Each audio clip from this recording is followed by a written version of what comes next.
Welcome to the North American Spinal Cord Injury Consortium's quarterly meeting, SCI Connections.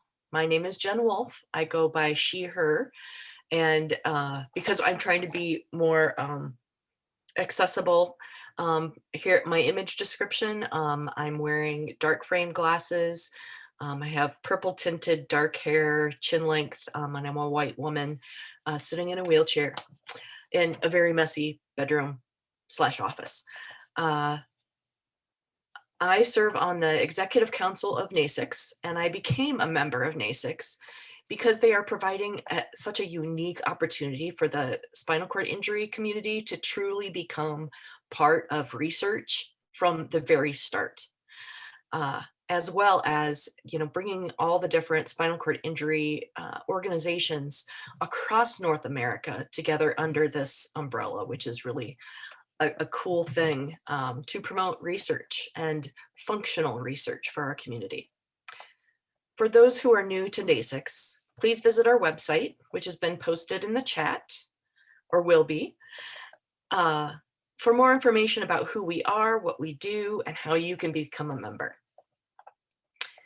In a survey that was done through NASICS, one of the biggest issues our community is dealing with is getting adequate care and support in our homes, mainly due to a shortage of workers, combined with low wages and minimum, if any, benefits.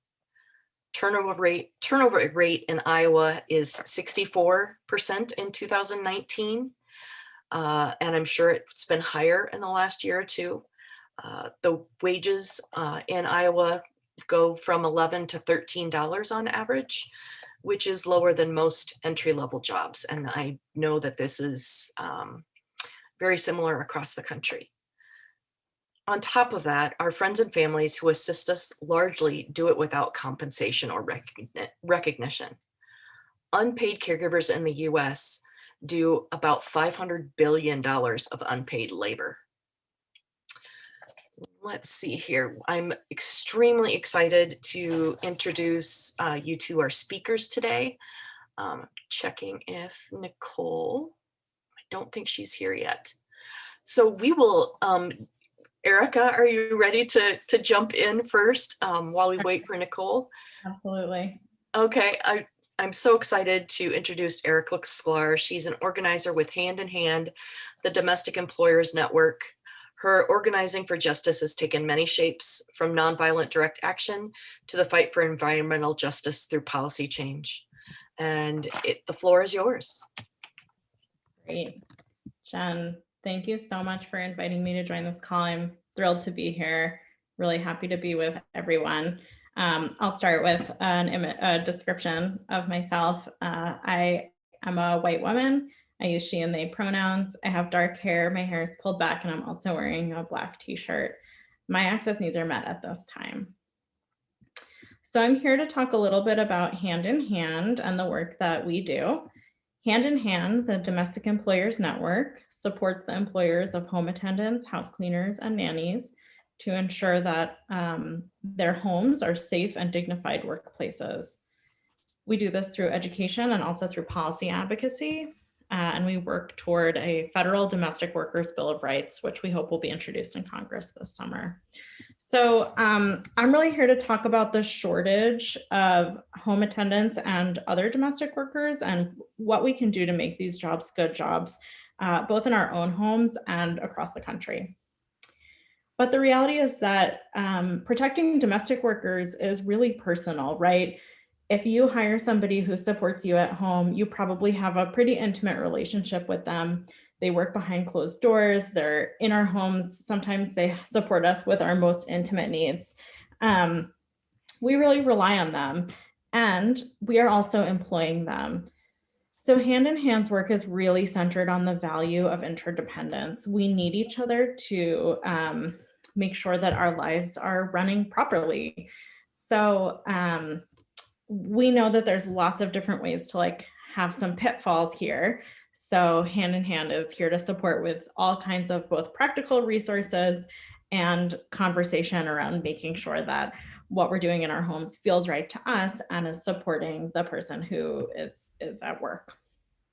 There's lots of times that people feel anxiety that you're not doing it right as an employer. And I think, this is particularly true for people who hire home attendants and might be in a situation of making the impossible choice between choosing the hours that you actually need support versus the rate that you're able to pay if you're in a situation where you're allotted a certain number of dollars. And this is something that we talk about a lot with employers who are, in some cases at the behest of other policymakers and government programs.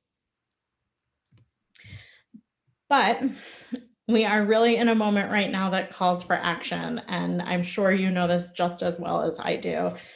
The past 15 months have been some of the most difficult in a whole generation, maybe the most difficult that we've all lived through, between a global pandemic, a nationwide reckoning with the ongoing legacy of slavery and racism in the United States, fascism and propaganda threatening democracy. It's, really easy to feel the struggle of not knowing what to do and not knowing how to act, not knowing what kind of action to take or what's going to have an impact or how you can best use what little time you might have to do different kinds of work to support your community. And this is a moment where, we have to do something. So even actions that might feel kind of small can have a really huge impact, right? The act of calling the people that you hired to represent you in office, the act of testifying in a hearing, creating a contract with the person who works in your home, knocking on a stranger's door to ask them to support something that matters to you, calling people that you know to get involved. These are things that sometimes can feel small, but are actually major things that you can do to support making sure that both the individual that works in your home and people who work in homes across the country are getting the support that they need. There's a huge care shortage happening now. Personal care attendant jobs are low paid jobs. They have low rates of retention. There's an elder boom happening where I think I read recently 1,000 people are turning 70 every day. People are living longer and most people want to stay in their homes. So it shouldn't be a surprise that there's a shortage, but this kind of shortage, as I'm sure you know, puts your health and safety at risk too. So when we make these jobs good jobs, everyone wins. And the reality is that, workers will fight for their rights and fight to be protected until they win. So we hope that you choose as employers to be right beside them, sharing that win with them and being, deeply in solidarity with the incredible work that's already happening on the ground. And we have an opportunity to act on these major issues, right? Domestic workers in the United States specifically, I'll speak, have very few protections, and the lack of policy governing their safety at work is a direct legacy of slavery. Black workers, who were mostly domestic and agricultural workers in the 1930s, were really intentionally left out of landmark labor policy in order to pass those policies through Congress. Certain legislators in the southern United States refused to pass policies that included domestic workers or agricultural workers, who were by and large those Black workers. Those policy failures persist in ways that really threaten the future of domestic work in the United States, as well as your access to support. Today, almost 90% of domestic workers in the United States are women. More than half are women of color. Many are undocumented workers with no path to citizenship. And so domestic worker rights are really a women's issue, an immigration issue, and a racial equity issue, all sort of rolled into one. And when we deny rights to these workers who really, create some abilities for us at home and make our lives function a little better, we're really widening opportunity gaps that we already know exist. On top of that, almost 75% of these workers are also heads of their own households. They have kids to feed and they're, trying to run their own lives and struggling to keep their families afloat when they're earning such low wages. So if you're an employer, your voice is absolutely critical in this fight. time and again, when we bring policy forward, we hear from legislators that they really need to hear from employers, and they really need to know that this isn't what they call an undue burden on employers. We want to make sure that you really have their back. And, the reality is that these policies don't only support domestic workers, they also support and protect employers. So imagine for a moment a world where if you were hiring someone, you had more support, like you got a list of non-toxic PPE products or a sample contract that helped you think through the job duties, pay scale, and recommendations for break, sick time, and other requirements. Those kinds of things are really helpful when you're hiring, but you don't get them because no policy exists around that. Employers, really almost always take on this identity of a domestic employer when they're overwhelmed, right? Sometimes people have had a baby and decide to hire a nanny, or someone that they love or themselves has become disabled and or ill, or maybe their state is in a house is their house is in a state of disarray that's totally unmanageable. And so taking on this identity of becoming a human resources manager at the same time that you're also trying to figure out, how do I make my life function in a way that's accessible to me, is really pretty unfair. So policies like these help ensure that you have resources, information, and tools to really live your values at home and to avoid that level of overwhelm. So I hope that we can win together. We can raise our voices as employers, which is totally critical to winning campaigns like these.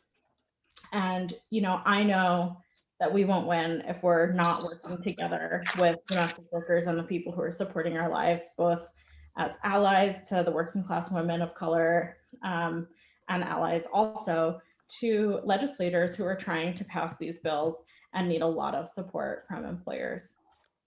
So I'm going to share with you a couple of things. The first is our Fair Care Pledge that you can sign to become involved in hand work. And we'll keep you posted as things move forward. We have a lot of bills moving across the country right now in cities and states, and hopefully at the federal level. And I would be thrilled to chat with you more about any questions that you have or things that are going on in your life that might be bringing up some thoughts and questions for you. So appreciate your time so much. Thanks for joining this fight, and thanks for being here today. I really appreciate it. Thank you so much, Erica. I think, that's an aspect that many of, our community don't think of ourselves as employers. We just think of ourselves as needing care. And I think that's a way to empower our community to really think of ourselves as employers and partner with our direct care staff to communicate our needs both and the barriers to everything with our legislators and other leaders. Nicole, are you on yet? I don't think so. So we're going to go ahead and jump to our panelists, or we skipped right over the video. That's okay. If we want to right now, I can share the video. That it may give Nicole a bit of time to hop on, and like we discussed, if not, we'll just go straight into our lived experience panel. Sure, and this will actually be a great way to introduce the panel anyway. Sets the stage.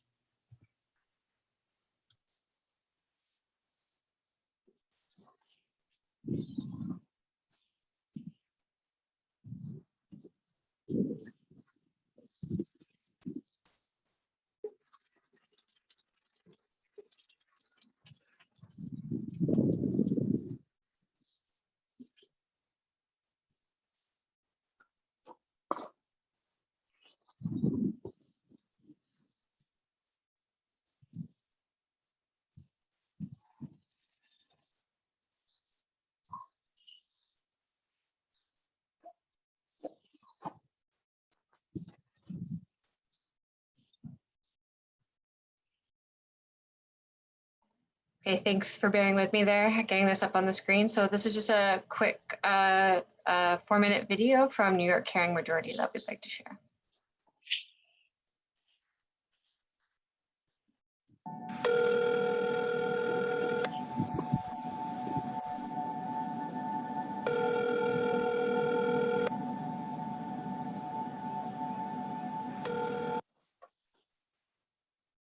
Sorry, I apologize. I think it's not playing quite right. Am I correct?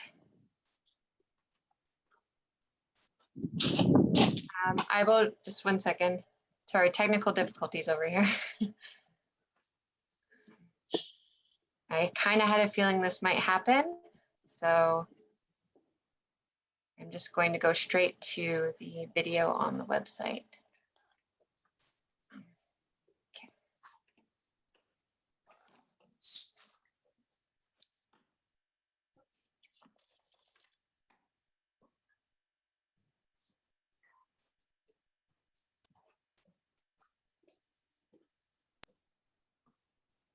Sorry about that.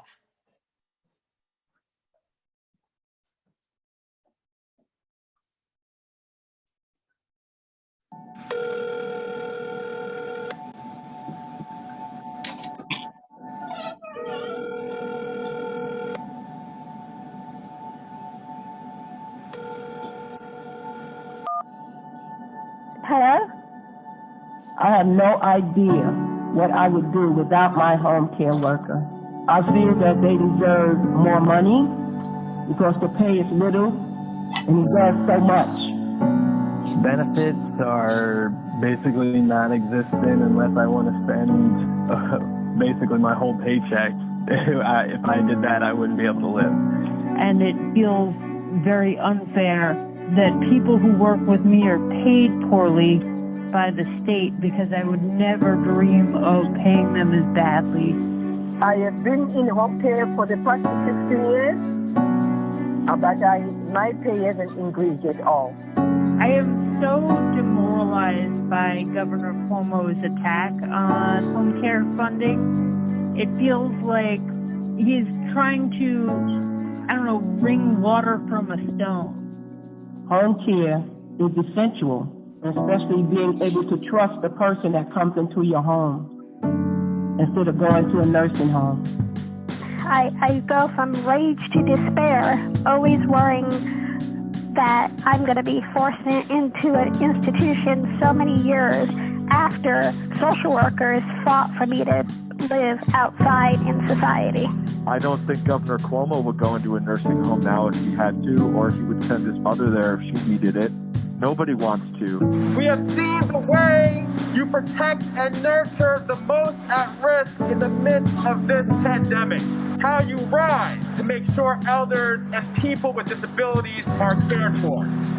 It's important for me to have some sort of sense of independence, that I can live in my own home and direct my own household and be in the community as opposed to being locked up in a facility. And they say to us, if you had your flu shot, you don't need a mask. They care about us covering the shift, but they don't care about our health. What would happen if you got coronavirus? I would probably die. What if somebody in my family, or if I do contract it, I'm the only breadwinner in my family, so there's a whole source of income wiped out. I don't know, it's like stepping on eggshells every day. Y yo pienso que verdad deberían de reconocernos un poquito más, porque estamos exponiendo nuestras familias, viniendo a trabajar. Y los beneficios, la verdad que deberían de ser un poco mejor. I think my community wants me to stay here in the community too. They've rallied with me and they've written letters for me. And I think this is the town I grew up in. And I think my community is behind me for wanting me to stay here too. On behalf of all home care workers together in October, we need your help. We need you to look at us. We need you to work with us. and hear our cry.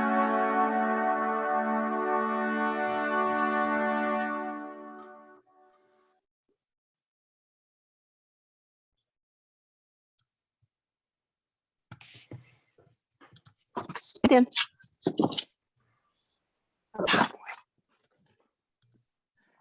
Boy. I think that's a really powerful video. Our friends in the New York Caring Majority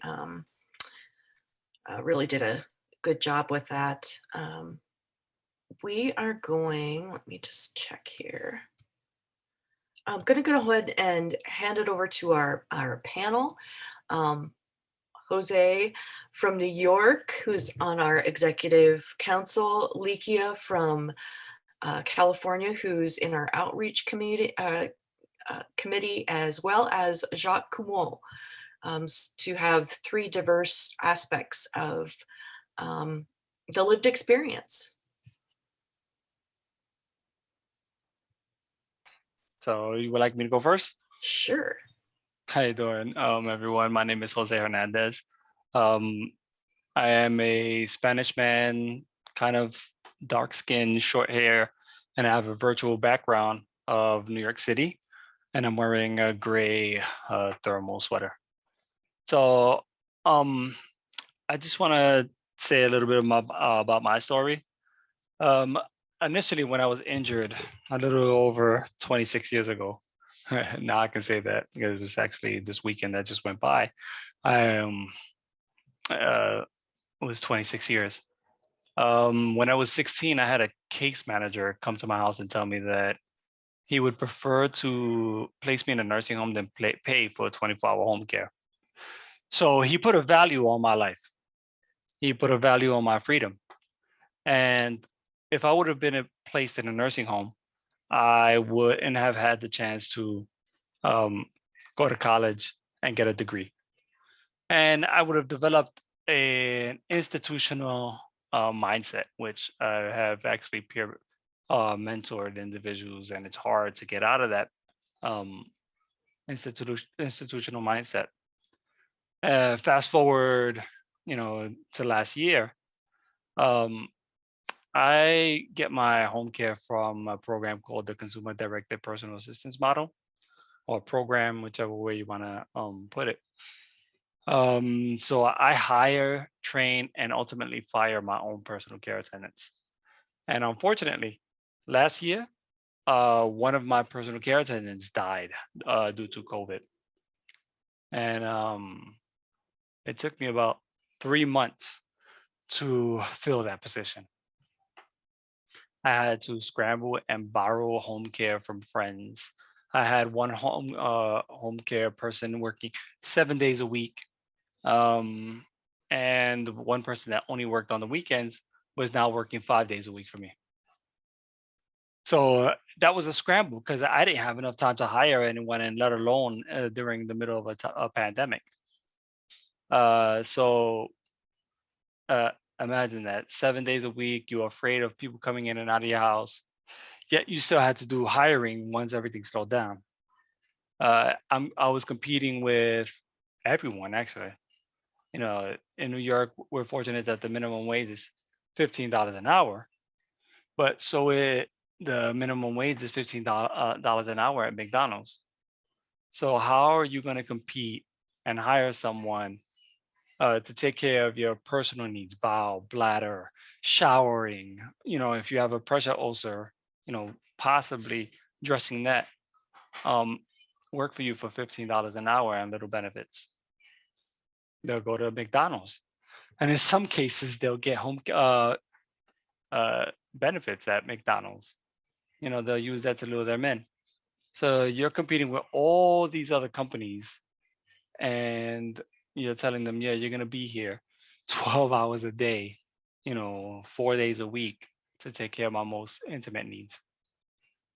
That, you have a hard time finding people. Another thing that makes it difficult, well, I'm going to go back a few years. When I initially started with the Consumer Directed Personal Assistance Program, the minimum wage in New York was $7 an hour. And the home care agency was paying 10 and 10.50. So that made it a lot more attractive for individuals looking for work to say, you know something, for the extra $3.50 an hour, I'm going to take care of someone's personal needs.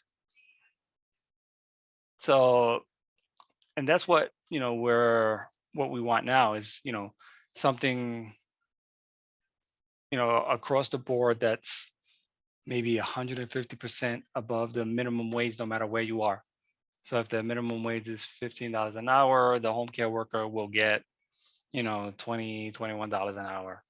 If you're $10 an hour somewhere, they get 150% of that. So it would be $15 an hour. That would make sure that the minimum wage stays constant, but that's a whole nother project. That was a project here in New York. But the HCBS Act will make it easier for those individuals who don't have home care to receive it, and those who are locked in nursing homes to get out. Like I said, I'm fortunate here in New York where I get 24-hour home care and I'm able to live independent in the community. As a C5 quadriplegic, I get 24 times 7 split shift. So I get 2 aides, one in the day, one in the night, which is unheard of even upstate in New York or Long Island. So I'm fortunate that I have that luxury. So yeah, I don't know, what else to say about the HCBS Act, but we should definitely all support it and tell our stories. You want to? I'm so glad you brought that up. This is Jen. I've heard the intel that it's going to be introduced next week.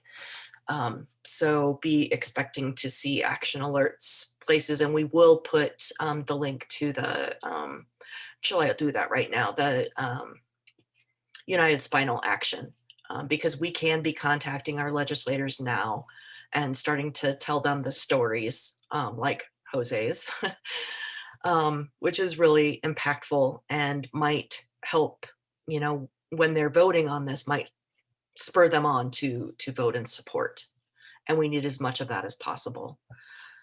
Oh, Jose, I can't believe your case manager actually said that to you. When I was 16, a year into my injury. Thank you so much for sharing. Like, it's unfortunate because once you're stuck in a nursing home, they're kind of traps. Yeah. And I am fortunate I live in an affordable, accessible place. But once you're in a nursing home, you're not considered homeless. So you're not eligible for any rent subsidy, like Section 8. You can apply for public housing, but that can take years. And then by the time that happens, you've become institutionalized. And I've seen that in a few people where, even after they go home, they act like they are in an institution. They don't know how to pay their bills.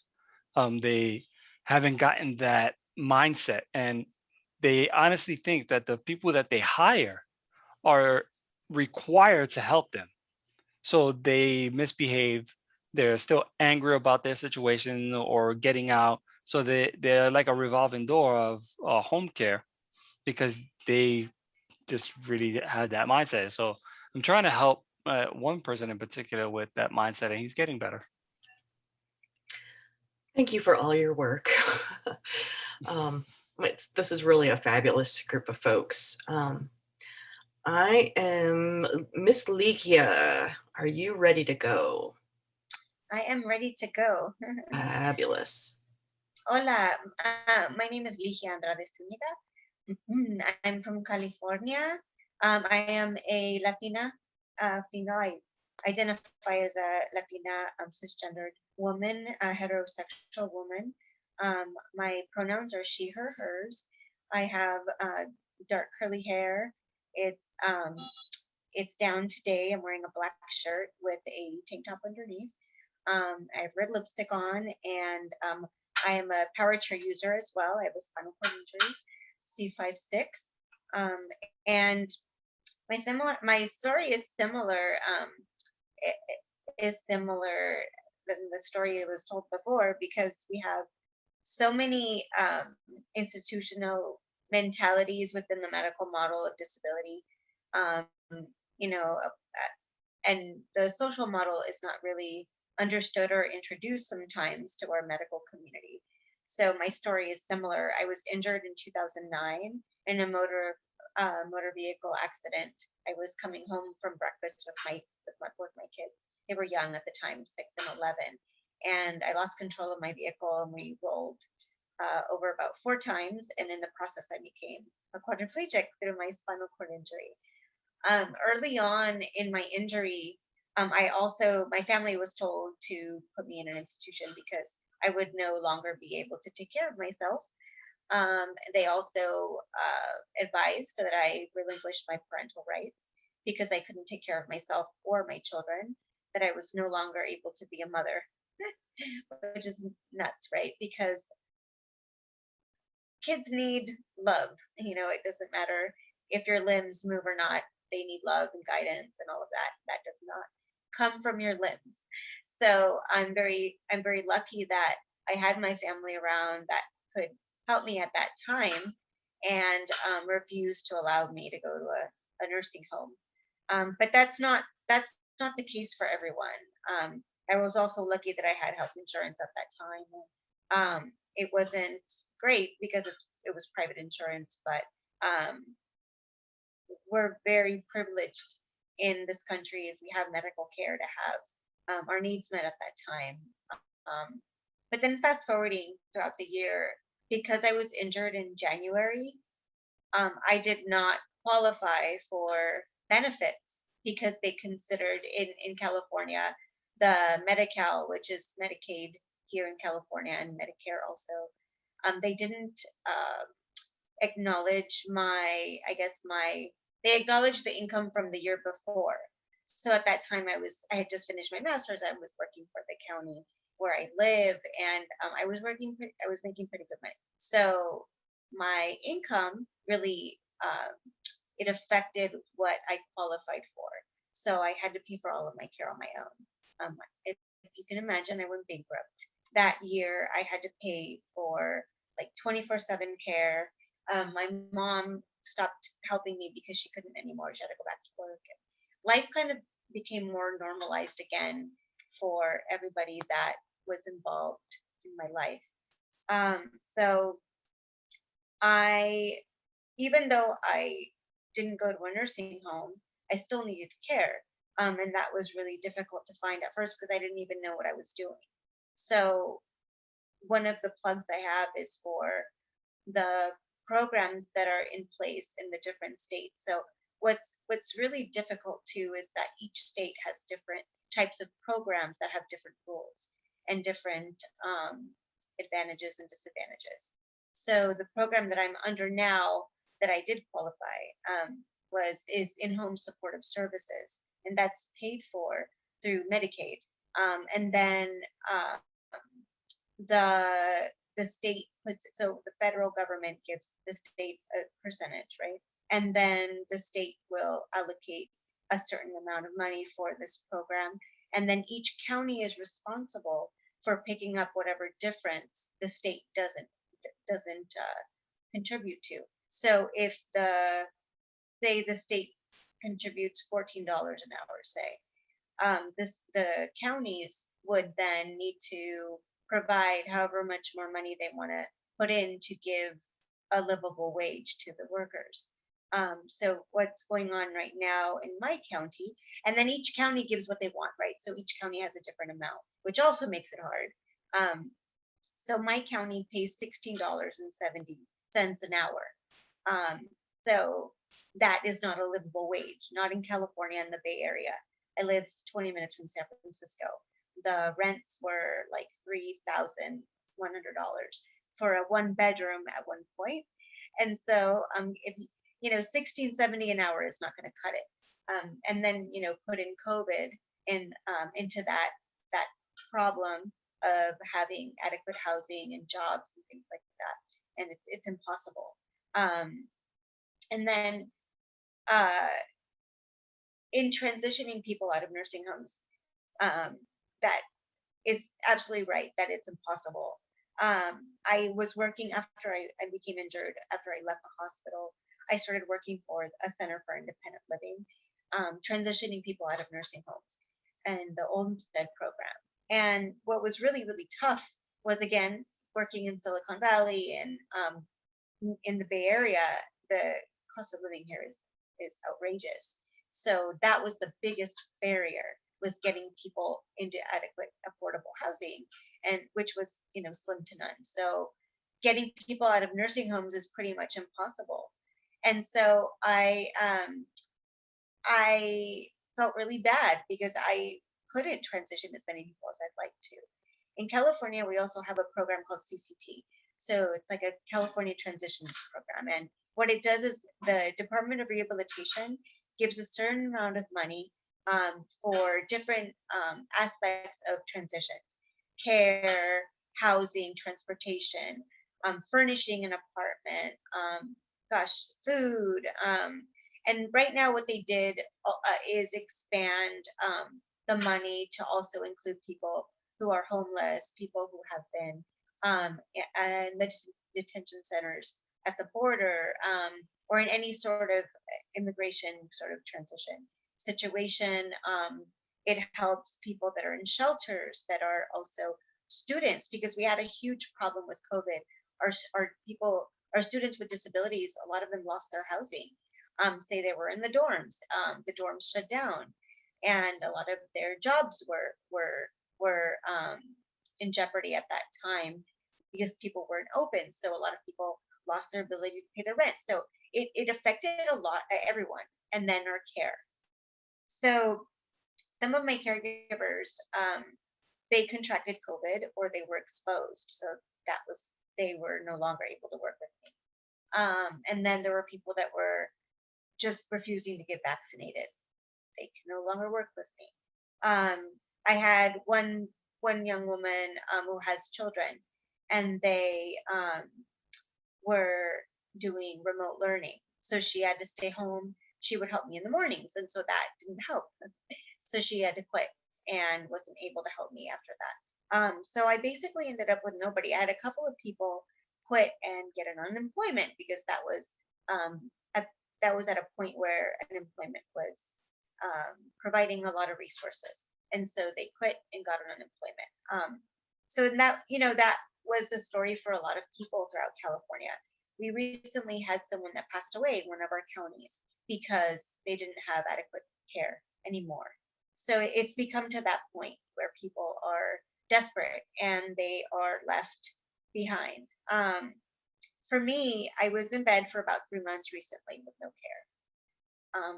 Not even to do my most intimate, most crucial activities of daily living, things that we have to do as a human being to be able to have a functioning body and not get sick and not end up in a hospital.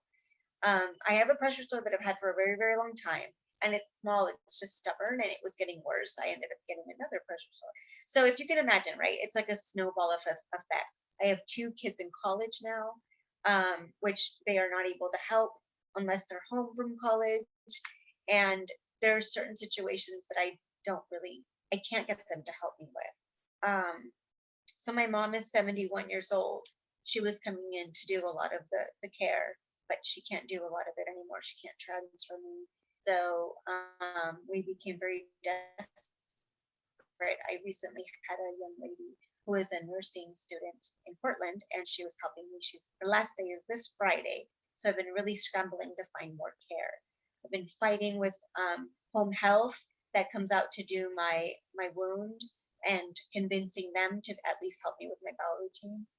And it had to be with a doctor's order, but they keep saying they are not licensed to do this work, which is not true because my doctor provided the order. And yeah, so anyway, so it's like a big problem right now. We have a huge shortage, as it was stated before. And one of the things, though, that I'm really trying to get people to help with is advocacy. I serve on a lot of different commissions and boards through the state of California. In my county, I chair the Public Authority Advisory Committee, which oversees the part of in-home support for the providers. I also am a recent elected official.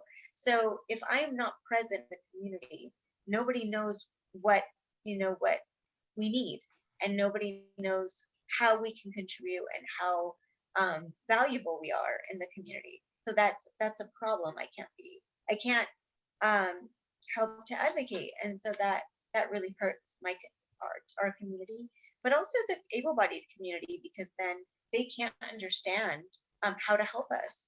They can't be allies or elected officials. I know a lot of people in this county that, we all try to help each other, but they can't understand if they don't see me.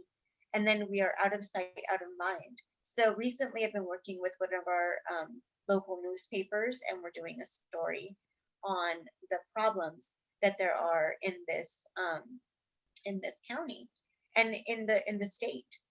So we definitely need to support. We have to get involved. We've got to get out there and advocate. Get in touch with your like elected officials. Become savvy about bills out there that will promote home community-based services, long-term services and support, because everything is affected. We're all connected. It's like dominoes. So you may not think that it affects the tiniest, but it does, or that the tiniest can affect the large, and it can. So yes, so that's it. Thank you so much. Thank you so much, Ligia. You bring up such poignant facts and how dehumanizing it can be when you don't have adequate care, and it really becomes a civil right. Real briefly, before we go to Jacques, we had an Olmsted protest last night, virtual Olmsted protest, because technically when you aren't getting adequate care, it puts you at risk for institutionalization. It should be filed as an Olmsted complaint. And I will also put that in the chat. But thank you, Ligia. Turning it over to Jacques to give kind of a Canadian point of view. Hi, everybody. My name is Jacques. I'm a 65-year-old male. I have graying red hair and a beard, light skin with freckles. I'm a C5, 6'7" quadriplegic for the last 45 years, using a manual, power chair to get around. Up here in Canada, we're lucky in the sense that these services are typically provided for us, or at least financed for us. In the province where I live, you have two options. You can either hire your own people, and you're given an allowance to cover that, or you can have the local home care facility, the local home care center provide the services for you, in which case they hire the people, they do all the payments, they arrange a schedule to come to your home when you need them, and makes things simpler when it's functioning properly. The issues here are pretty similar to the United States. The amount of money you're given to hire somebody, they're paid a crazy low salary. You're given a certain number of hours that you're allowed to be paid for per week, and if your services are a bit more than that, then you have to manage the difference yourself. The biggest issue we've had with COVID, or the beginning of the big issue with COVID, was the fact that a lot of long-term care facilities had issues. People were getting sick fast, they were dying fast, and a lot of the workers that work there also work at the home care facilities, services facilities. So people who do the services at home, like what I required, were being sent to the centers, and they were no longer available. So the staffing issue became the biggest problem. The government's been throwing money at it, so they're trying to raise the salaries for people, for home care workers. But the issue now is trying to find people. People will go to the long-term care facilities where they're provided more higher salary. So when it comes to the regular home care services, they're struggling to find people to provide the services. I started having some problems with my services, and even though I work for an organization that helps defend the rights of people with spinal injuries in Quebec, I decided to take a bit of a different approach. I thought I'd try and be a bit more centered on my issues, to try and put a face to the problems that everyone's hearing about in the news all the time. So I decided to write a letter to a contact I had at a local television station, as well as some of my ministers in the government who represented my area, as well as the head of the home care service in my area, and the person up above that level, the next level up as well, to see if I get some sort of reaction. It was almost instant. The people published it on their site. They called the head of the home care services to try and get a response. They contacted me the next day and asked for an appointment to meet with me to discuss my issues. Both the head of the local head and also the regional head came to meet me at my place. I got calls from ministers saying, "Have you had any responses? Anything happening?" Things have been taken care of. So it was quite interesting and surprising. I thought what I would do here is just to read the letter that I wrote to all these people, because I think it was something that was done different than usual. Typically, you tend to get together as a group and try and get things to change. But I was concerned about, well, maybe, of course, first of all, my services that I was getting were going to be adequate. And also the workers who come to my place, who now that's been 10 years since I'm living in the same region, I get to know them, and I know their families, I know their lives, and I could see that they were being pushed beyond the limit as well. I didn't think that was fair. So I wanted to try and give a face to it and see how that would turn things out. So here's the letter that I wrote. By the way, the local home care facility is called CLSC in Quebec. I recently passed the 45-year mark of living as a disabled person. I've always tried to be as independent as possible, asking for the minimum and striving to be a contributing member of society. I think I've done pretty well to date.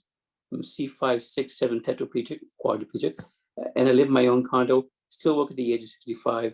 I drive, I pay my taxes, give back where I can, say please and thank you, do my own shopping, cooking, and cleaning.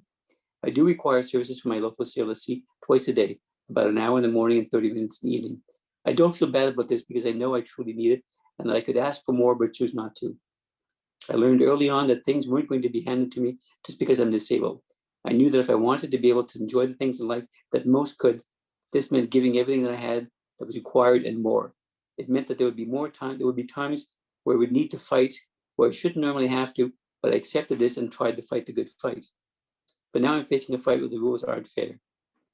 I'm having difficulty getting the minimum services that I require and have a right to. When I present my arguments, the ones that clearly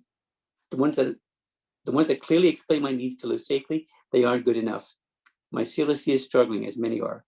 Staff are exhausted, frustrated, taking time for sick leave, and many have just lost interest in what brought them to the helping profession.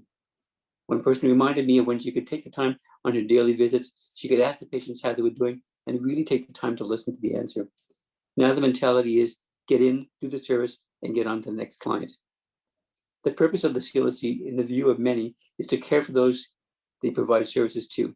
Now it has become do what you need and move on. When I fight to get my one shower a week, I'm told that a sponge bath in bed is the same as a shower, except for the sensation. Really? When I explain that sending an agency to help me into bed at night instead of my regular worker has always ended up with me arguing with the agency person that I can't go to bed at 7:30 at night instead of 10, that I can't spend 11 hours in bed without costing pressure sores, it doesn't matter. I'm told that they will continue to send the agency. I've always been willing to fight for my rights. Hell, I work helping others to do the same thing. I've never in 45 years been made to feel so diminished as a human. How do I fight a fight where the person who makes the final decision has a different view of what is more important? I understand that there are many constraints in these times, but this doesn't make sense. What is happening leaves so many of us feeling as if we have no rights, no value to the society. Someone please tell me this isn't true. Please show me this isn't true. As I said, I was really surprised. The response was instantaneous.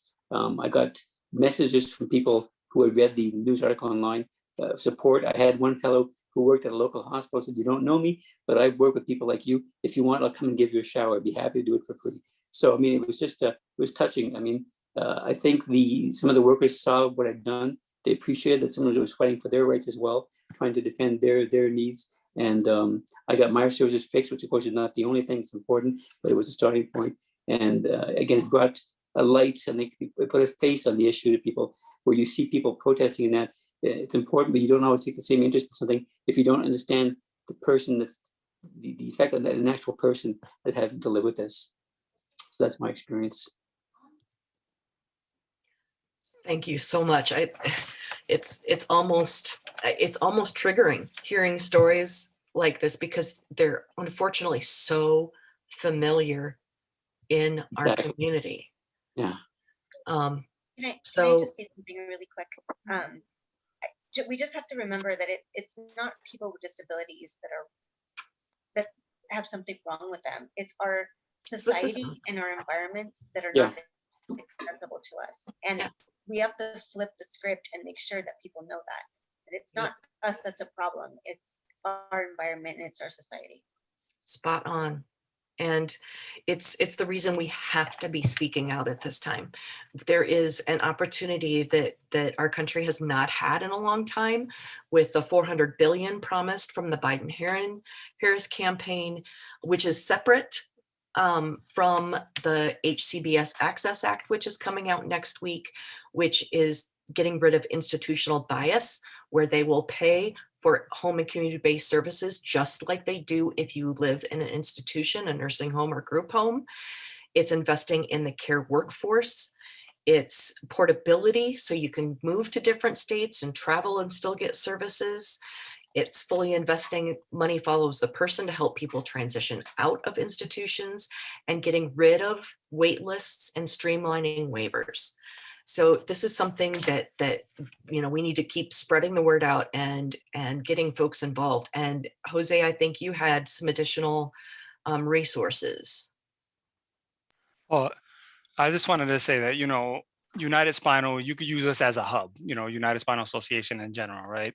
We have our Action Alert Center. If you go down to our Action Alert Center, you'll see that there's many things that you can click on and send a letter to your legislative or legislator, your elected official. Another way to stay, connected is through the district mobilization map. If we're all on the same page and we get the action alerts and we all send our legislators, letters, they'll know the issue, because one of the issues is that they don't know the issue. An example of that is the straw bill here in New York. When they were going to ban straws outright, a group of disabled individuals went to testify and says, this is how it's going to affect me. So the city council member that introduced it came and said, maybe we should wait and hold off. And he reached out to the disabled community and says, how can we change this bill to make it better to suit your needs? So now we have a bill that has a carve out that says a straw is available only for someone who requests it, regardless of disability. So that's an example of someone not knowing the issue and changing it. And again, the importance of us educating those who may not understand the lived experience of our community. Jess, I don't know, do we have time for a question? It's 4 o'clock. Yeah, if people want to stay on, they're welcome. If they have any questions, we can go over probably about 5 minutes or so. So if you can put them in the chat, if you want to raise your hand, you're welcome to do so. So I'll open it up now if anyone has any questions or comments. I'm actually gonna have to bail. He and Debbie actually gonna have to, we have a meeting. That's okay. All right, guys. Thank you. Bye-bye. Good to see you, Jose. Same. Bye. Bye. Alyssa asks, any action on EVV, which is the electronic visit verification. I haven't heard anything. I know there's an active group that's working very hard to make changes, but I haven't really heard about anything.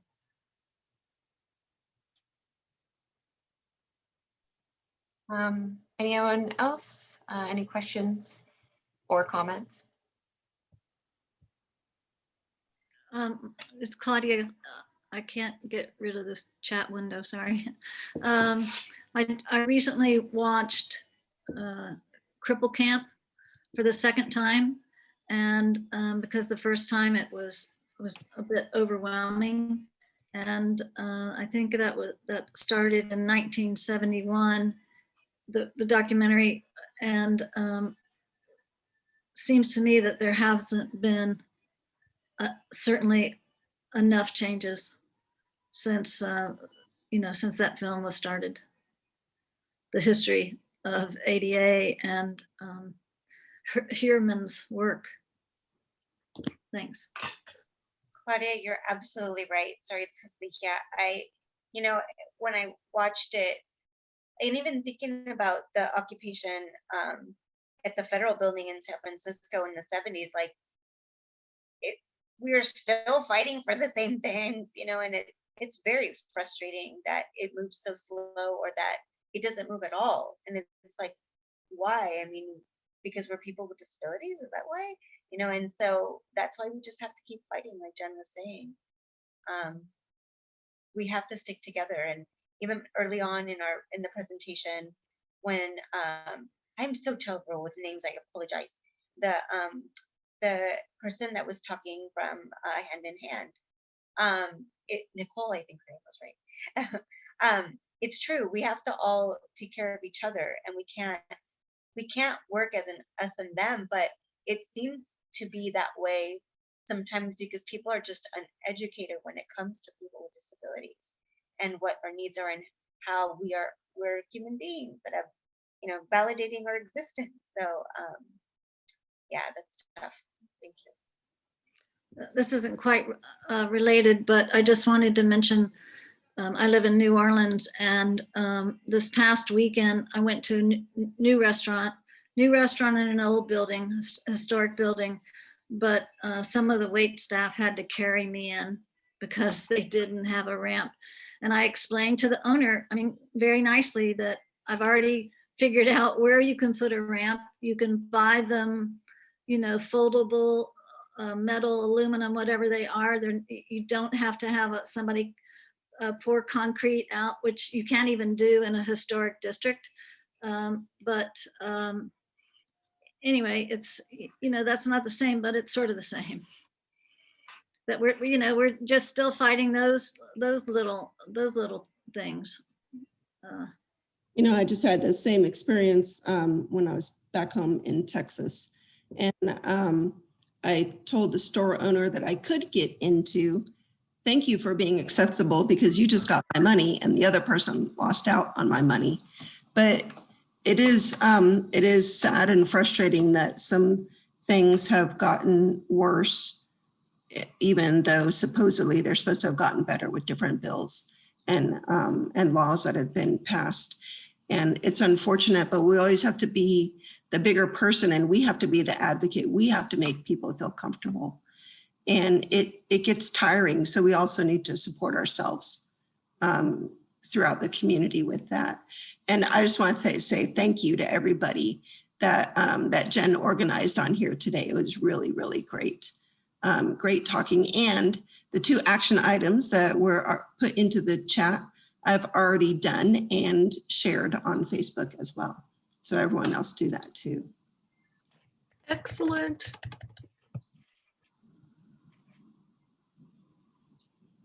Great. So we're just a bit over. So